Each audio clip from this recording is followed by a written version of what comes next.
নমস্কার বন্ধুরা। জ্ঞান স্পন্দন ইউটিউব চ্যানেলে আপনাকে স্বাগত জানাই। আসুন আজকে এই একটি নতুন আপডেট নিয়ে এসেছি রাজ্য সরকারি কর্মচারীদের ডিএ এবং পে কমিশনের বিষয়ে। তো চলুন ভিডিওটি পুরোপুরি দেখুন, সঙ্গে থাকুন, স্কিপ করবেন না। লাস্টে শেষের দিকে ভিডিওর যে কিভাবে ফিটমেন্ট যে পদ্ধতিতে উম বেতন যে বাড়তে পারে বা বাড়বে, অর্থাৎ আপনার এখন যে বেতন রয়েছে তা ফিটমেন্ট পদ্ধতিতে আপনার বেতন কোথায় গিয়ে দাঁড়াবে সে সম্পর্কে বিস্তারিত বলা আছে। তো চলুন বকেয়া ডিএ ও এরিয়ার সম্পর্কে কিছু কথা বলে নিই।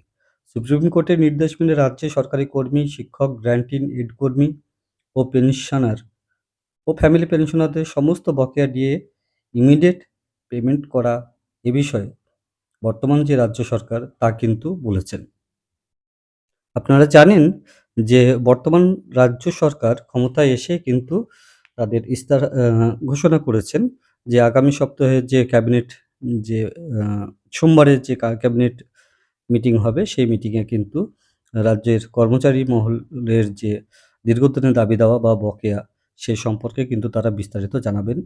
এই কথা কিন্তু বর্তমান সময়ের যে রাজ্য সরকার তারা কিন্তু পূর্বেই ঘোষণা রেখেছে। তো তো স্বাভাবিক প্রত্যেকের মনেই কিন্তু একটি আশা কিন্তু নতুনভাবে সঞ্চার হয়েছে। কেন্দ্রীয় হারে ডিএ যে আ কেন্দ্রীয় সরকারের কর্মচারীরা যে যেমন ডিএ পাইছে তার ভিত্তিতে বর্তমানে আমাদের রাজ্যের যে কর্মচারীরা তাদের যে বেতনের যে তফাৎ সেটা কিন্তু এখানে বলা রয়েছে। কেন্দ্রীয় সরকারি কর্মীরা বেতনের কর্মীরা বর্তমানে 60% ডিএ পান। পাশাপাশি অন্যান্য রাজ্য ও কেন্দ্রীয় সরকারের অনুরূপ ৫৫ থেকে ৫৮% ডিএ ও তার কর্মীদের প্রদান করেন। পশ্চিমবঙ্গের কর্মীরা পান বা সেখানে মাত্র 18%। তাই তাদের সঙ্গে যে আমাদের যে ডিএর যে বৈষম্য তা কিন্তু সারা রাজ্য অ অ জুড়ে যেমন কর্মচারী মহলে হতাশা রয়েছে, সেরকম সারা দেশের যে কর্মচারী কেন্দ্রীয় সরকারের কর্মচারী এবং রাজ্যের কর্মচারীর যে তফাৎটা সেটা কিন্তু চোখে আঙুল দিয়ে দেখানোর মতো। তাই দীর্ঘদিনে আমাদের যে কর্মচারী মহলের যে আ প্রত্যাশা বা হতাশা তা কিন্তু প্রত্যেকের কর্মচারী মহলেই কিন্তু সেটা রয়েছে।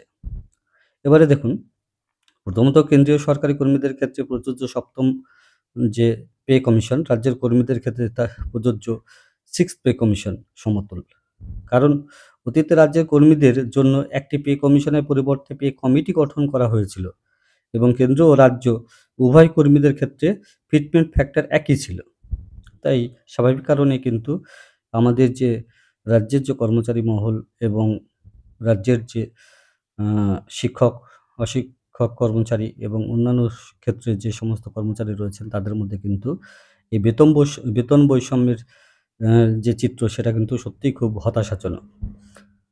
পূর্বতন সরকারের সময় তারা দীর্ঘদিন ধরে আমাদের যে কর্মচারী মহল তাদের কিন্তু নানাভাবে নানান সময়ে তারা কিন্তু এইভাবে অ বঞ্চনা করে গিয়েছেন।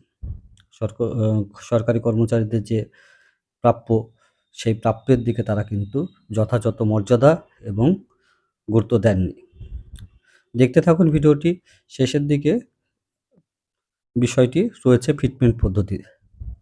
এখন কেন্দ্রের 8 পে কমিশন লাগু হয়েছে। রাজ্যের ক্ষেত্রে সেটা 7th পে কমিশন হবে এবং আশা করা হচ্ছে যে কেন্দ্র ও রাজ্যের উভয়ই পে কমিশনে একই ফিটমেন্ট ফ্যাক্টর হবে।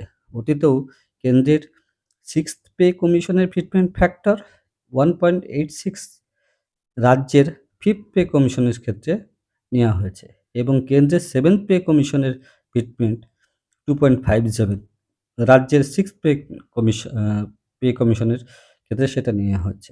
বিষয়টি ভালো করে বুঝে নিন, দেখতে পাবেন। পুরোপুরি দেখুন, বুঝে নিন। তাহলে বিষয়টি পরিষ্কার হয়ে যাবে। তো এবারে যে রাজ্য সরকার বর্তমানে তারা যে আশা জাগিয়েছেন, সেই আশার আলো হয়তো আগামী সপ্তাহে সোমবার তাদের ২য় যে ক্যাবিনেট বৈঠক সেখানে কিন্তু একটা আলোকপাতের সম্ভাবনা রয়েছে। এবারে চলুন ফিটমেন্ট ফ্যাক্টরটা কী বা ফিটমেন্ট পদ্ধতিটা কী? ফিটমেন্ট ফ্যাক্টর হলো একটি গুণক, যা নতুন মূল যে বেতন হিসেব করতে এটি কিন্তু এই পদ্ধতি ব্যবহার করা হবে। তো এই ফিটমেন্ট পদ্ধতিতেই আমাদের যে রাজ্য সরকারি কর্মচারী তাদের যে বেতন কাঠামো, সেই কাঠামো অনুযায়ী কিন্তু তাদের বেতনটাকে বৃদ্ধি হয়। তো স্বাভাবিক এই পদ্ধতি সম্পর্কে কিন্তু অনেকেই জানেন, আবার অনেকের কাছে একটু বিষয়টা অগোছালো বা ধোঁয়াশা পূর্ণ। ফিটমেন্ট ফ্যাক্টরের হিসাব, কিভাবে হিসাবটি হবে?